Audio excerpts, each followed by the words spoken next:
دیکھیے دو حالت ہے. ایک حالت تو یہ ہے کہ ایسا مسئلہ آپ بیان کر رہے ہیں جس میں کوئی اختلاف نہیں ہے.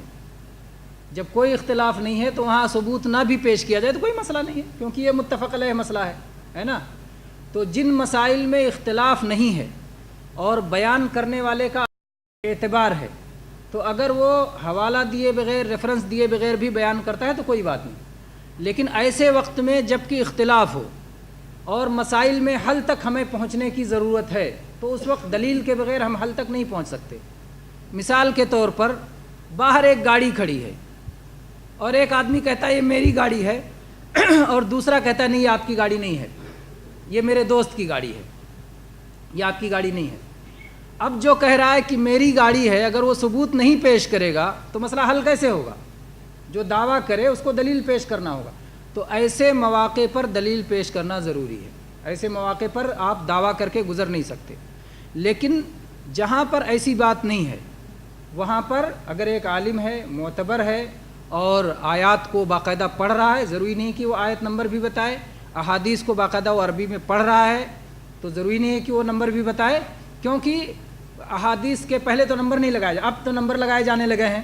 پہلے حدیث کا ذکر ہوتا تھا تو باب بتا دیتے تھے، کتاب بتا دیتے تھے، اس میں اس طرح تلاش کر لیا جاتا تھا. تو یہ ضروری نہیں ہے. عالم کے لیے ضروری یہ ہے کہ اس کی صحت بتائے کہ یہ صحیح ہے یا نہیں ہے، یہ بتانا ضروری ہے. اگر صحیح نہیں ہے اور وہ بتا کے چلا گیا تو وہ گنہگار ہوگا، کیونکہ لوگ اس کو معتبر سمجھ رہے ہیں اور اس کی وجہ سے صحیح مان رہے ہیں. جو لوگ سننے آ رہے ہیں، آپ یہ سننے آ رہے ہیں اس لیے سننے آ رہے ہیں کہ آپ جانتے ہیں کہ جو بات کہی جائے گی صحیح کہی جائے گی. لیکن آپ غلط بات کہہ کے نکل جائیں، آپ بلا تحقیق کہیں تو بھی گنہگار ہوں گے کہ آپ نے تحقیق نہیں کی حالانکہ غلط تھی. اور دوسرے جان بوجھ کے اگر آپ غلط بات کہیں تو اور زیادہ گنہگار ہوں گے اور بتائیں بھی نہیں کہ یہ بات غلط ہے. تو اس لحاظ سے ایسے مواقع اور حالات پر جب کہ اختلاف ہو اور حل تک پہنچنے کی ضرورت ہو تو وہاں پر ضروری ہے کہ حوالہ بالکل پرفیکٹ دیا جائے. لیکن جہاں ایسی بات نہیں ہو تو وہاں کوئی ضروری نہیں ہے، کیونکہ یہ ذمہ داری نہیں. اتنا یاد رکھنا ہر وقت ہر کسی کے لیے آسان بھی نہیں ہے. آپ جو ہے کسی ایک کیسٹ میں دیکھ لیں کہ بیان کرنے والا حدیث نمبر بیان کر رہا ہے تو آسان ہے 2-4 کیسٹیں تیار کر دینا کہ آدمی باقاعدہ اس کی تیاری کرتا ہے، زبانی یاد کرتا ہے یا یاد کیے بغیر سامنے رکھ کے بیان کرتا ہے، کسی طرح بیان کرتا ہے. تو لیکن جو لوگ اسی کام میں صبح و شام رہتے ہیں تو وہ پوری آیتوں کو ایک سے ایک لے کے یاد کر کے رکھیں، کون سی صورت میں ہے، صورت نمبر کیا ہے، آیت نمبر کیا. آیت یاد رکھنا آسان ہے لیکن آیت کا صورت نمبر، آیت نمبر ہر شخص کے لیے یاد کرنا آسان نہیں. کچھ لوگوں کے لیے اللہ نے آسان کیا ہے کیونکہ اللہ قرآن کا محافظ ہے، لیکن ہر کسی کو یہ پورا یاد ہو ضروری نہیں ہے. ایسے ہی اب ہم لوگوں سے مان لیجئے 24 گھنٹے میں پتہ نہیں کتنے لوگ مسئلہ پوچھتے ہیں.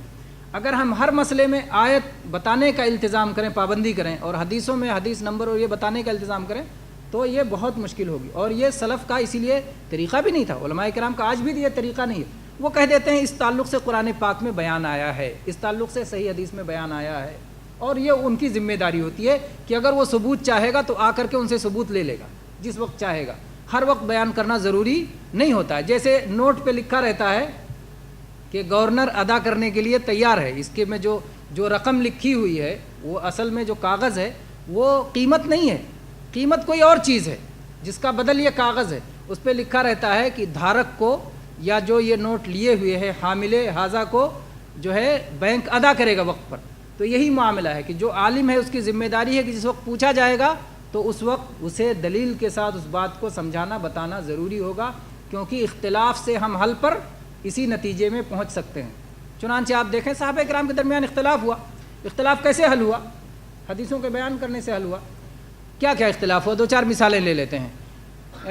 ایک بار عمر رضی اللہ عنہ غزوے میں گئے ہوئے تھے اور جس شہر پہ حملہ کرنا تھا وہاں طاعون پھیلا ہوا تھا.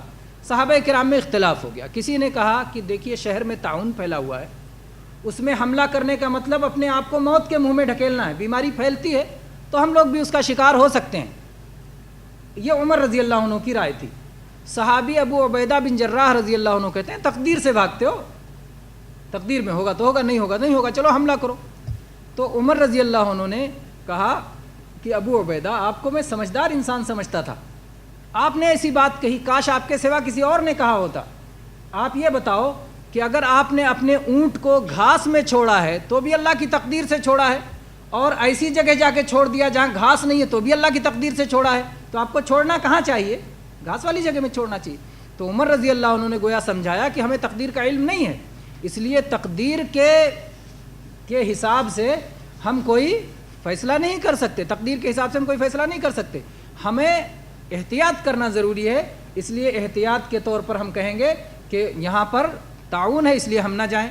تو یہ تو صحابہ کی رائے کے مطابق بحث ہوئی، انہوں نے اپنی سمجھ پیش کی، اس کو فہم کہہ سکتے ہیں، رائے کہہ سکتے ہیں۔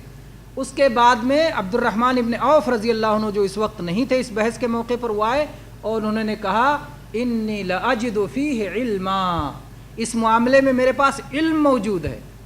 تو کہا کیا علم ہے؟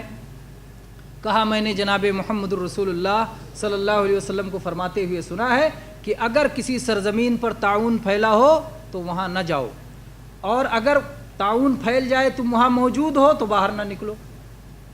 تو جو لوگ وہاں موجود ہیں وہ اللہ کی تقدیر پر بھروسہ کر کے رکے رہیں گے، نکل کے بھاگ نہیں جائیں گے کہ یہاں سے بھاگ جاؤ تو بچ جاؤ گے، نہیں، اگر تمہاری قسمت میں ہے تو وہاں بھی نہیں بچو گے اور باہر نکل کے بھی نہیں بچو گے، اور تمہارے لیے اللہ نے نہیں لکھا ہے تو وہاں رہتے ہوئے بھی تم بچ جاؤ گے۔ تو اس لیے بھاگنا نہیں ہے جو وہاں پر موجود ہے، لیکن جو لوگ باہر کے ہیں وہ اندر جائیں گے بھی نہیں، ان کے لیے بھی منع ہے۔ تو یہ علم تھا۔ علم کہتے ہیں کہ باقاعدہ جو اللہ تعالیٰ کی طرف سے قرآن پاک میں آیا ہے، نبی کریم صلی اللہ علیہ وسلم کے حدیث میں آیا ہے، تو جہاں اختلاف ہو جائے، اختلاف کے خاتمے کے وقت دلیل پیش کرنا ضروری ہے، وہاں ایسے کہہ کے نہیں جا سکتے۔ کسی زمین پہ جھگڑا ہو گیا، یہ زمین کس کی ہے، کوئی کہے میری ہے، کوئی کہے کسی اور کی ہے، تو ظاہر بات ہے انکار کرنے والے سے دلیل نہیں مانگیں گے۔ انکار کرنے والا جو دعویٰ کرے کہ میری ہے اس کو دلیل دینا پڑے گا۔ تو دعویٰ ہمیشہ دعویٰ کرنے والے کو دلیل، بعض لوگ کہتے ہیں کہ آپ انکار کر رہے ہو دلیل بتاؤ، انکار کرنے والے کو دلیل نہیں دینا ہے، جو دعویٰ کر رہا ہے اس کو دلیل دینا ہے، ہمیشہ دعویٰ کرنے والے کو دلیل دینا ہوتا ہے۔ میں کہوں گا کہ یہ پانی میرا ہے تو مجھے دلیل پیش کرنا پڑے گا، وہ کہے نہیں آپ کا نہیں ہے تو اس کو دلیل پیش کرنے کی ضرورت نہیں ہے۔ تو انکار کرنے والے کو دلیل نہیں دینا ہے، دلیل دینا ہے دعویٰ کرنے والے کو، یہ طریقہ کار ہے۔ اللہ اعلم۔